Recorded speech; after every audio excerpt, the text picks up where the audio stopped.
Whenever I hear the name Martin Gore, a few things come to mind.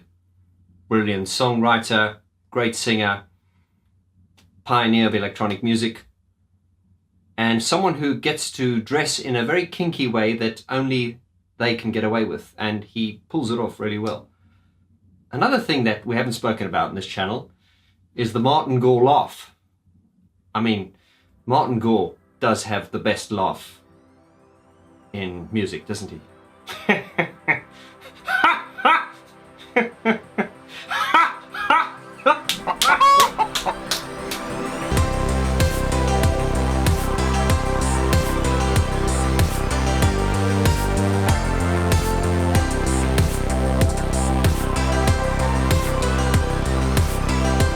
Hi guys, and welcome to Piano and Keyboard Artist, where we discuss the artists related to pianos, keyboards and synthesizers. And continuing with my Depeche Mode album review series, this is part 2 of Some Great Reward.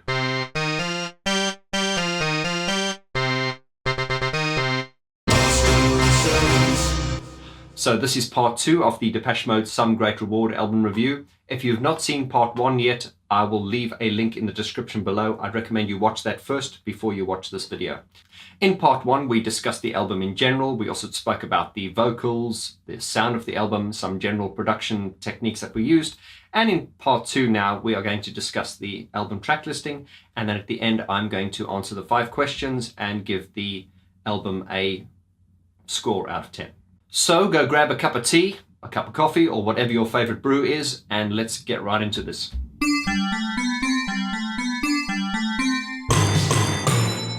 This album has 9 tracks on it, and my favorite Depeche Mode albums always have about 9 or 10 tracks. That seems to be the right amount of tracks for a Depeche Mode album as far as the legendary ones are concerned.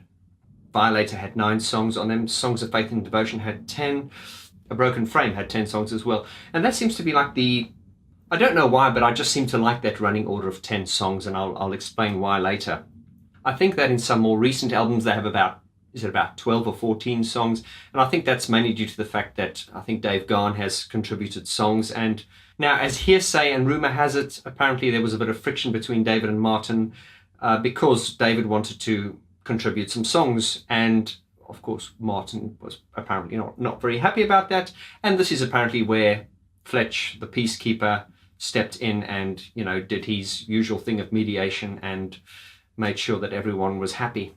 But anyway, as I say, these days they seem to be releasing albums with 12, 14 songs, but back in those days, the good old days, it was more 9, 10 song albums.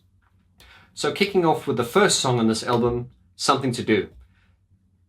The moment you hit play, you just yell, I lie, I lie. Dum dum dum dum dum dum dum. The whole feel of the song is very tense.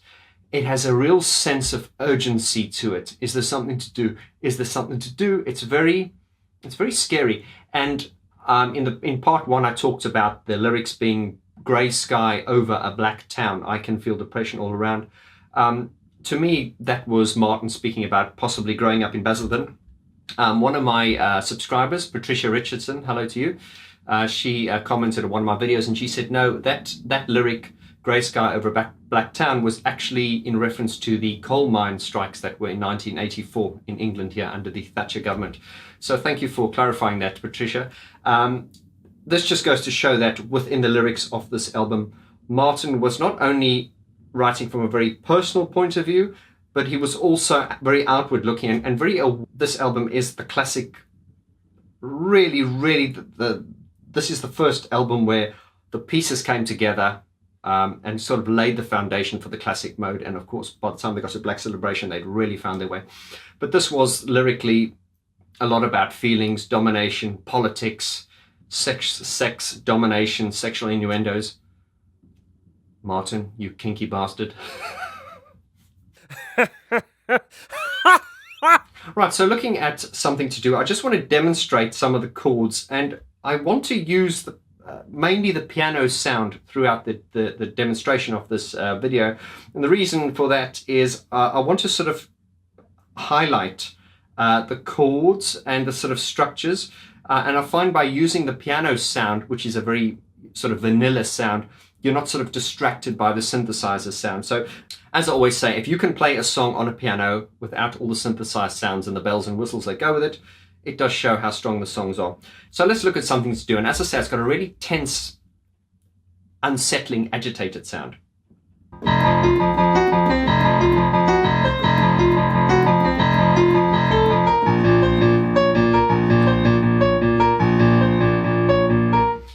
Now, just look at that. What's interesting is where they come in with the first vocal. Now, where the first lyric comes in is at a very awkward spot. When I say awkward is probably not the right word, but it catches you off guard. Like with a lot of Depeche Mode's music, it was always very unorthodox, off the wall, and as I say, a lot of things caught you off guard. And that's perfectly illustrated in where the first lyric comes in with the song. So, for instance, I suppose a more traditional way to attack the song would be at this part where you go.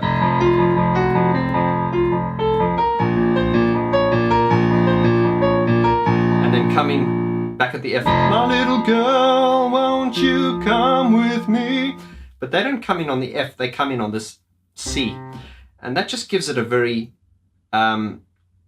striking and sort of like intense opening to the song. So once again, hard to explain what I mean sometimes, but let me demonstrate again. So it goes.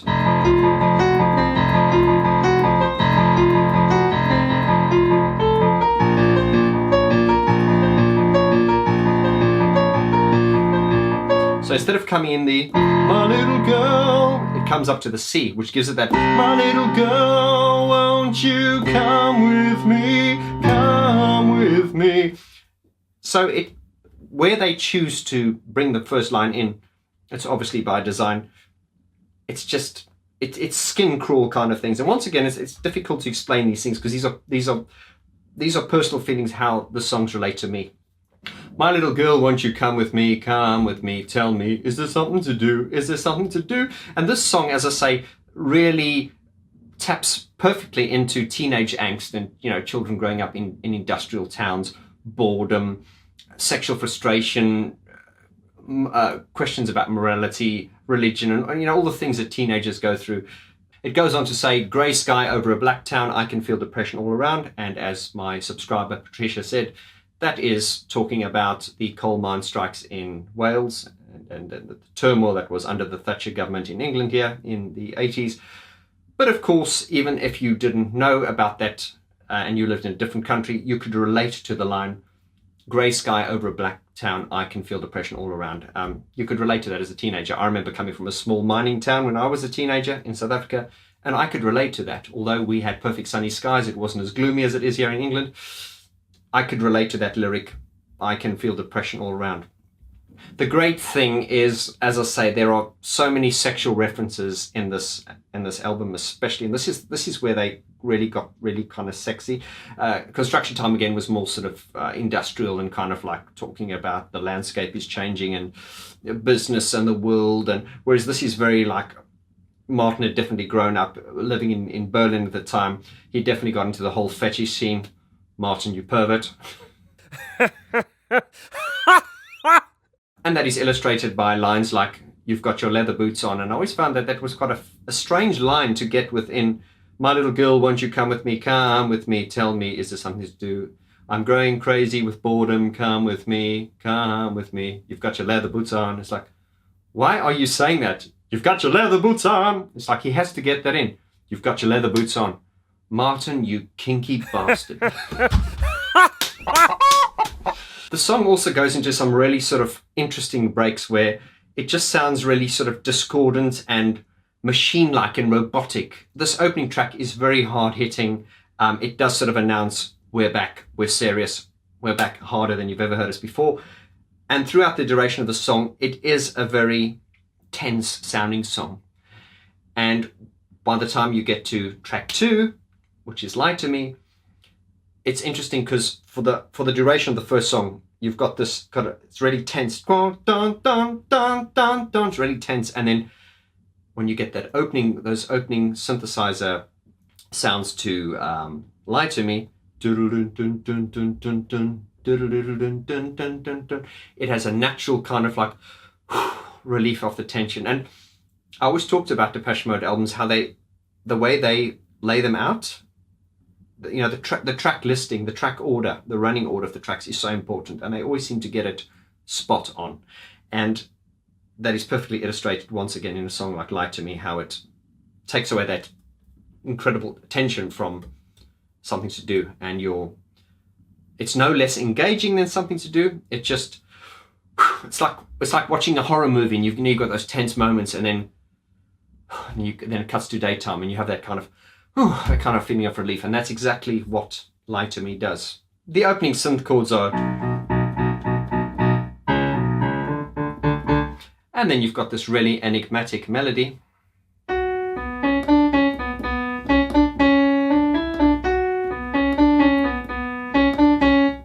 And Dave sings this in a very relaxed, almost subdued kind of tone.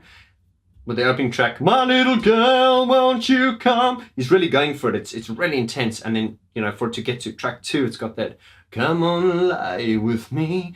It's a really breathy, relaxed, subdued vocal. And this is a song it's a little bit like Behind the Wheel. It's not so much submission, but it's more like lie to me, do it with sincerity. It's kind of like, I know you don't love me, but tell me you do, and let's just carry on this mundane, grey relationship.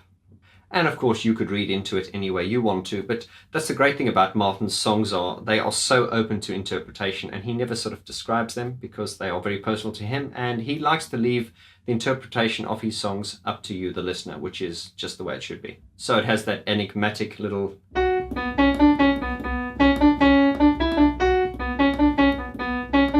Once again, when you play them like that on a piano sound, they don't sound very interesting. But then again, using the synthesizers and the way they perfectly crafted those sounds, it does work brilliantly. It also has all these little motives. Come on and lie to me. Tell me you love me. Say I'm the only one. They're very simple, but as I say, within the context of the mix and everything, they work perfectly. Then it gets to the part, experiences have a lasting impression, but words once spoken don't mean a lot now. And it's got that, belief is the way of the innocent. And when I say innocent, I should say naive. And then it goes on to fascinating lyrics. So lie to me like they do it in the factory. And then he uses the word, make me listen just for a minute. And then make me think there's some truth in it, and then he uses the word, some great reward will be coming my way. And in that song, it's kind of like, it's very much, Lie to Me is very much I wouldn't say it's a feature track or a single.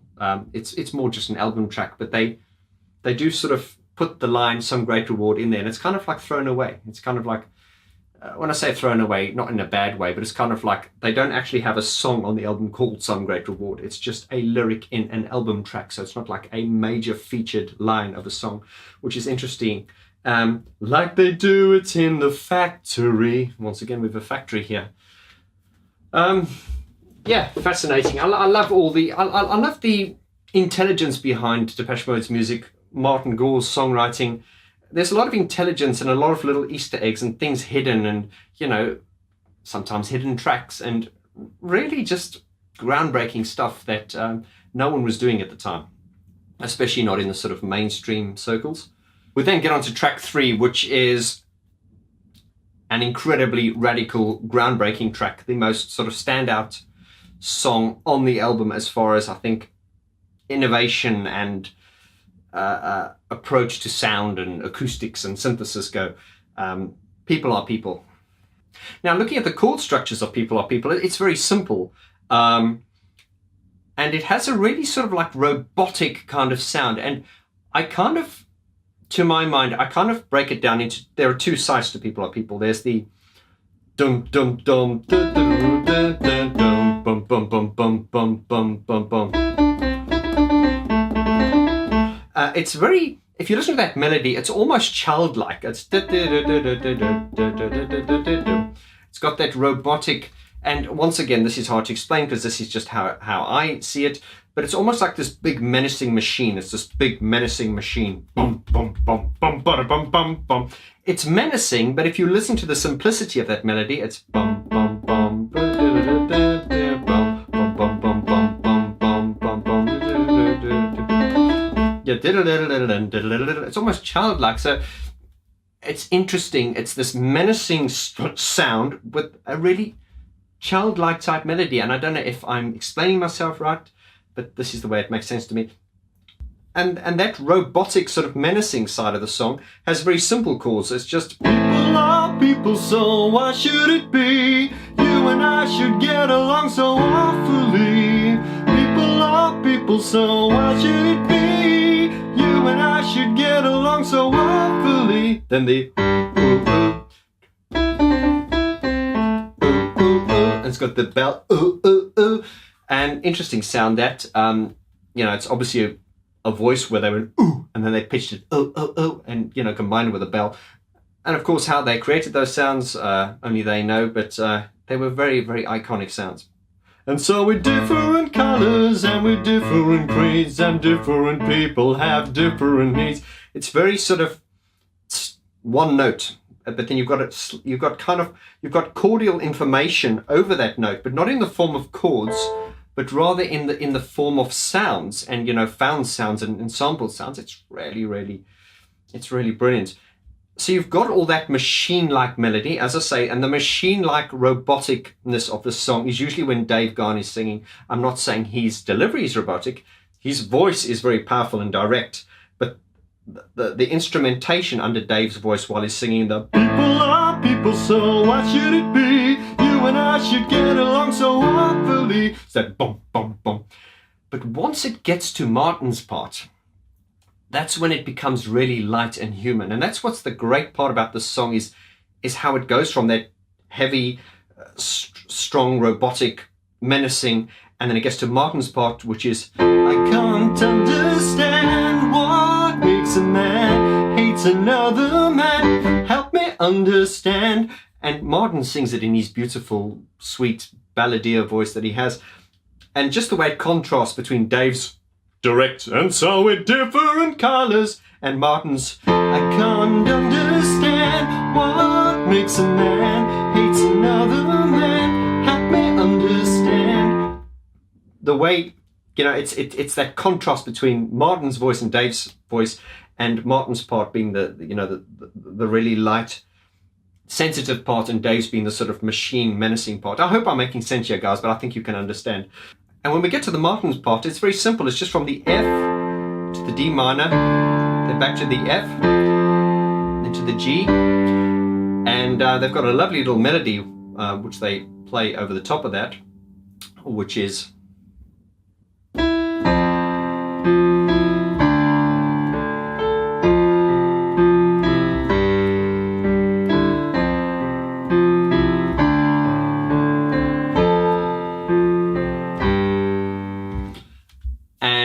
of course in Depeche Mode 101, which to me is the best version of People Are People, it starts off with that dun dun dun dun dun dun dun.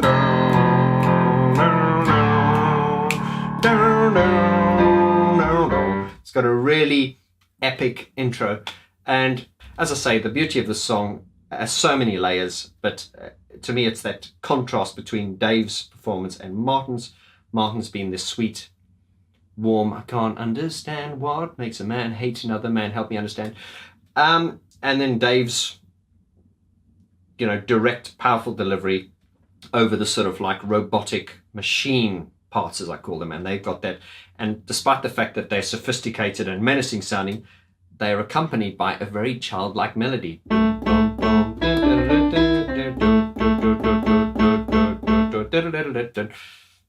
Really, really groundbreaking. I think a lot of you will agree with me that People Are People is a classic song, and I personally would love to hear it one more time live. Track 4, It Doesn't Matter. On this album, Martin gets 2 songs, and that seems to be sort of from this point moving forward, Martin usually gets 2 songs on an album and a little bit more, as like on Black Celebration. But as I say, on previous albums, Martin would get 1 solo song, now he's getting 2. It Doesn't Matter Very sweet ballad, a little bit erasure-y with the sounds, but good. Not much to say about it. Pretty much an album track, and I enjoyed it. I think he sang it really well, and I like the sentiment about it. It doesn't matter if this all shatters, nothing lasts forever, but I'm praying that we're staying together. Martin, you hopeless romantic. Track 5, Stories of Old. Take a look at old selected cases. You'll find love has been wrecked. Another album track. Really like this one, actually. I really like you. I'm attracted to you. The way you move, the things you do. I'm really in heaven whenever we kiss. But oh no, you won't change me. You can try for an eternity. That's a bit of stubbornness, I suppose. I love you. I'm really attracted to you, but you won't change me. We won't sacrifice anything at all to love. Take a look at old selected cases. You'll find love has been wrecked by both sides compromising, amounting to a disastrous effect. So much within a pop song there that you can read into. It's funny when I just hear myself speaking those words, I go, wow, this is deep. This is not. Depeche Mode were at a point now where no one could cast them aside. Cast it all aside. They're now at a stage where no one can say, look, you're just a disposable pop act. I think this, as I say, this album really was the groundbreaking moment where people looked up and went, okay, we may not like your music, but we respect you as credible artists. We'll just leave it at that. We then come to track 6, or the first song on side 2, which is...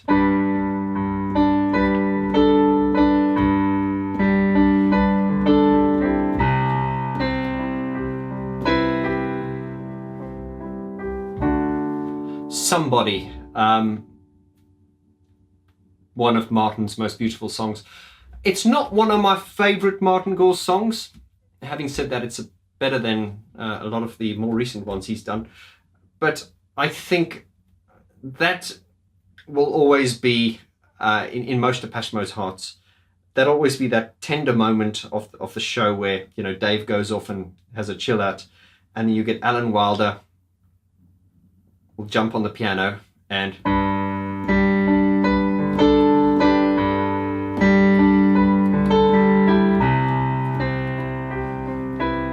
it's just that tender moment. I want somebody to share.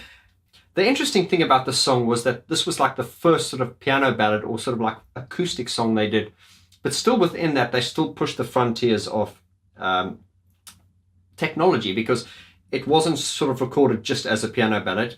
It was, but if you listen to the song, it's got atmospheric sounds. Apparently, it was atmospheric sounds that Martin, he had a tape recorder and he recorded it in a dining room at a restaurant or at a dinner somewhere. And you can hear all these atmospheric sounds and sort of like howling and droning sounds. And which is interesting because it's this beautiful song, but in the background, you've got sounds that are quite sort of like atmospheric and a little bit, they're not distracting, but they just add to it. But it's definitely not the approach that someone would have usually done with a song where they would just recorded the piano and sang. They definitely used technology. They also had like a heartbeat, like boom, boom, boom, boom, which became like the foundation, kind of like the beat.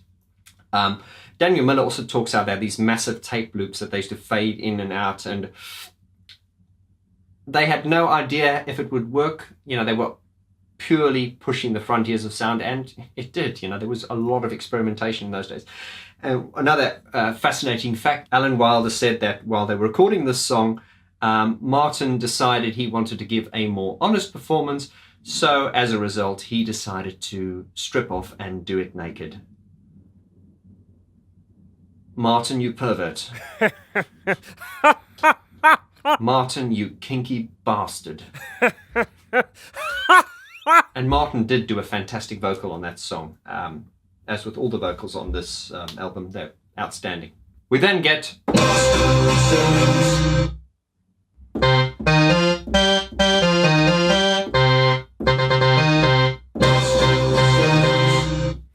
a groundbreaking, iconic song. It's a lot, it's a lot, it's a lot like life. There are so many things we can discuss on this, and You know, guys, I talked about these album review series as being, you know, very in-depth, but even with each album being split over 2 parts, there's still so much we can talk about. It is worth addressing these songs separately in separate videos. But Master and Servant, there's a new game we'd like to play, you see. The game we're at, reality. You treat me like a dog, get me down on my knees. We call it Master and Servant.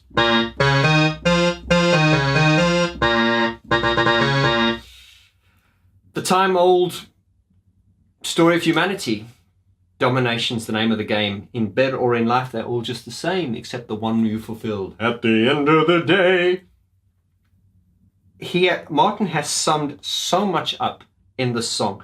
What was that saying? You can get away with anything if it's got a good tune and it's a pop song, something like that. This song really, Master and Servant, is really probably like I would say it's probably the signature song of this album. You know, it has the innovation. Well, they all have the innovation, but it more the lyrics, dominations, than the fact that it's so ambiguous. It's talking about, you know, dominance in the bedroom, but at the same time, within the same lyric, it's talking about dominance in the world, the grand scheme of things. You know, people, master and servant, and that could also be, knowing the way Martin was thinking at the time, S&M. You know, slave. Hit me, boy, hit me with your rhythm stick, hit me. Martin, you kinky bastard. What's interesting as well is if you watch the documentaries on the Depeche Mode Remaster series, it was interesting how this song, I believe, was the most difficult song to mix. I don't know, I think that Daniel said they were sitting for like, was it a couple of weeks or 10 days? I don't know, it was taking them so long. And with all this, you know, going over and over and trying to get it as best they could, they realized that at the end, they had forgotten to put the snare in. So and I never ever noticed that until Daniel said that on the documentary. You will only notice that once you heard Daniel say that, because if you go listen to it now and you go, oh yeah, the snare is missing. But then again, because I think of due to the nature of Depeche Mode, you see, it's not dance music. This kind of music, it's a lot more sophisticated than dance music. No offense to you if you do dance music, but it's not just kick, snare. You know, the kick and snare are there, but there are so many other elements which surround it. So I think if it was dance music and the snare was missing, it would be really obvious. But within the context of this type of music, you know, the fact that the snare was missing on the last chorus, nobody noticed. And you do notice it now when you listen to it. And even if you did notice that the snare was missing at the time, I mean, due to the sort of creative, off-the-wall nature of Depeche Mode's music, you would have probably just thought that it was done intentionally. We then go on to a track which I feel is one of the most underrated Depeche Mode tracks of all time. It is also, in my opinion, Alan Wilder's best contribution towards Depeche Mode, and it's one of my favorite Depeche Mode songs, and that is If You Want. Interesting, I'm going to link the demo to If You Want below. The demo was very, very good. I believe it's Alan Wilder singing it on the demo, because, well, obviously it's his song.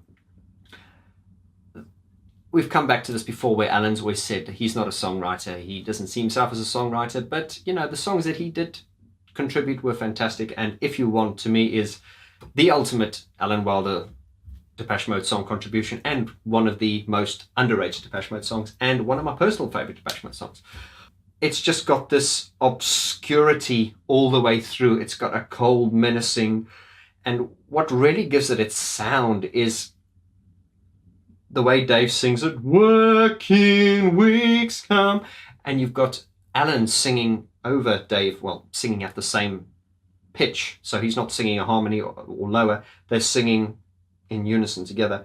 And just the way, metaphorically speaking, the way Alan's voice wraps around Dave's and comes at you, working weeks come to its end. This makes your skin crawl, and we get that do-do-do-do-do-do-do, buzz, buzz, buzz. And for that buzz, buzz, buzz, they used the Master and Servant sample, which they repitched and sometimes reversed. Another subject for another video. This song is intense. Just the Exercise your basic right. It's very droning and hypnotic, and I just love it. And once again, I sometimes am at a loss for words to describe how I feel about it. It was completely off the wall compared to anything out there, and in a non-pretentious way. It just stood head and shoulders above a lot of things that were out at the time. The song goes out on a very serious note. Blasphemous rumors. And I believe that this song was barred in quite a few states in America because of its anti-religious sentiment. I don't see it as that way. I think it's very true what Martin's saying is he's just going, God, if you exist, why do you allow so much shit to happen? And this is a very dark, menacing song from the opening line. And even the sounds that are used, and I particularly like that gong gong gong gong gong gong gong gong gong gong, like a sequence from which I believe was the Op 2600, and then you got the like when you cry, you go gong gong gong gong gong gong. Everything about this song is so real and raw and menacing and just so honest and scary and creepy. But what makes it creepy and scary and morbid is the fact that it's so true to life. There's nothing sort of sensational or trying to be dark about this. It's just really, this is the way life is, in a sad way. Girl of 16, whole life ahead of her, slashed her wrists, bored with life. Didn't succeed, thank the Lord for small mercies. That's like, okay, thank you God for small mercies. Fighting back the tears, mother reads her note again. 16 candles burn in her mind. It's teenage angst. It's a teenager that's gotten to a point, with whatever's going on in her life, she can't cope, and she wants to commit suicide. And the mom, 16 candles burn in the mother's mind. She takes the blame. It's always the same. She blames herself for being a bad mother. She goes down on her knees and prays. It makes me think of Music for the Masses, sitting target, sitting praying, God is saying nothing. Coming back to this, she goes down on her knees and prays, and then you as the observer, in this case Martin, I don't want to start any blasphemous rumors, but I think that God's got a sick sense of humor, and when I die, I expect to find him laughing. And that did piss off the Jesus Brigade, as we call it. And as I say, I believe it was barred in a few states in America. And if you're from America and you know about that, please let me know. I'd like to find out more information on that. So if we look at the Alan Wilder sound set, as I said, it's got a lot of these creepy sort of music box sounds. Very sort of, once again, very childlike. And even the melodies are quite childlike, but which makes it quite haunting. For example,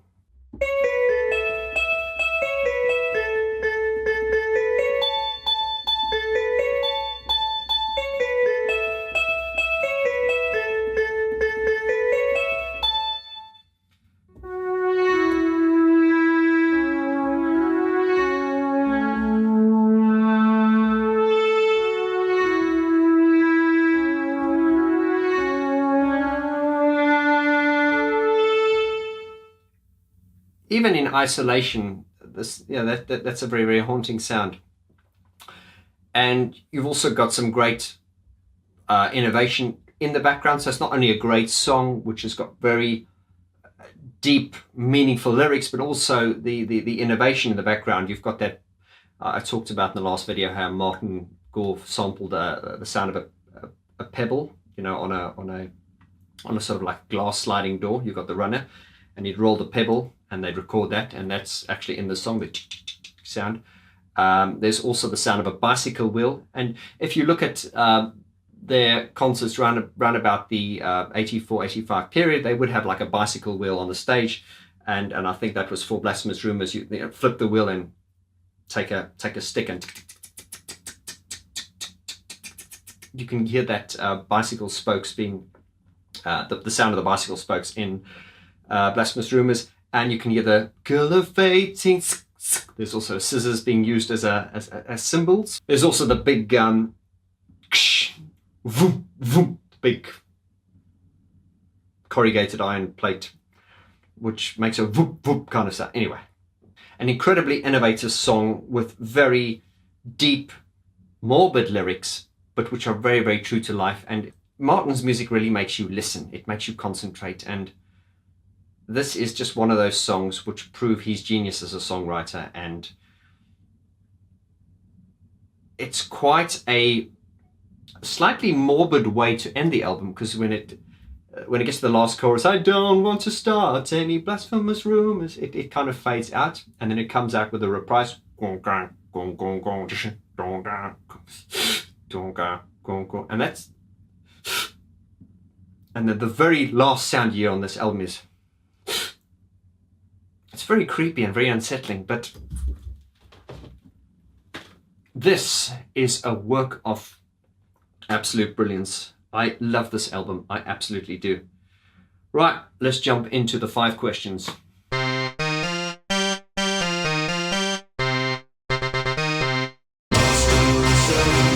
Question number 1. Which song would I lose from this album if I had to lose one song?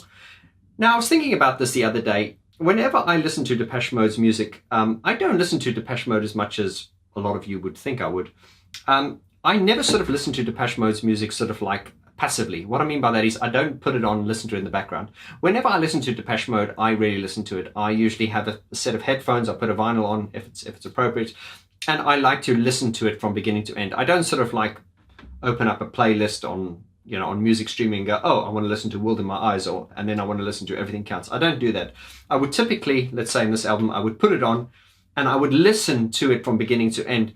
And the reason to me is, and probably just because I've been listening to it for so many years, is that their music to me, and also the way the songs flow, it's almost like it's like a whole cohesive piece of work. And to me, I can't sort of, like when I listen to a song like Something to Do, I'm already hearing Lie to Me starting, and then I'm hearing I'm hearing the beginning of People Are People after that. So it's very difficult for me to remove a song. It's a little bit like, if you get philosophical, if you were to take the human body and say, okay, you need to lose a part of your body. We're going to cut off your hand or your arm or your finger. You know, every part of the body is so functional and you cannot do without it. So being a little bit philosophical, I think that's what I mean. Is so because these are such, some of their early albums are so perfect to me, it's very difficult to imagine the album without a song. But anyway, if I had to lose a song from this album, I would probably lose It Doesn't Matter. And that's not because it's a bad song, it's just if I had to lose one, I would choose to lose that. Question 2, what is the most radical song on this album? Well, that's definitely People Are People, without a doubt. Question 3, which song have I listened to the most since I've had this album? The song that I've listened to the most over the years is definitely If You Want. Question 4, which is my favorite song at this very moment? And the reason, as I say, we have this question is because our tastes change over the years. But I can tell you that the song that is my favorite on this album is still If You Want. It's the song I've listened to the most, and it is still my favorite song on this album. Question 5, what are we going to rate this out of 10? Well, to sum it up, guys, as I say, this was the moment where all the pieces came together. They really found their sound. This is a pivotal moment in their innovation versus songs versus politics versus sexuality dominance. Martin, you kinky bastard. This album laid the foundation for all the great albums to come after that. And I'm going to give Some Great Reward 9.5 out of 10. Something I want to quickly mention that some of you picked up in the part 1 of this Some Great Reward review was that I never mentioned the emulator sampler keyboards.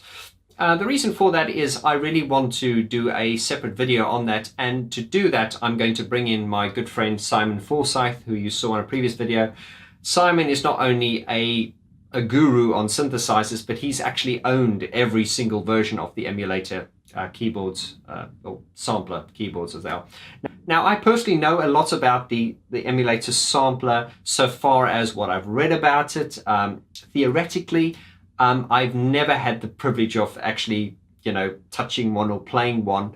And so I'm very happy that Simon is going to come onto the channel, probably onto the Geek Talk series, and he's got a very, very in-depth knowledge. So I figured we'd get Simon on, for a more in-depth review on that iconic sampler.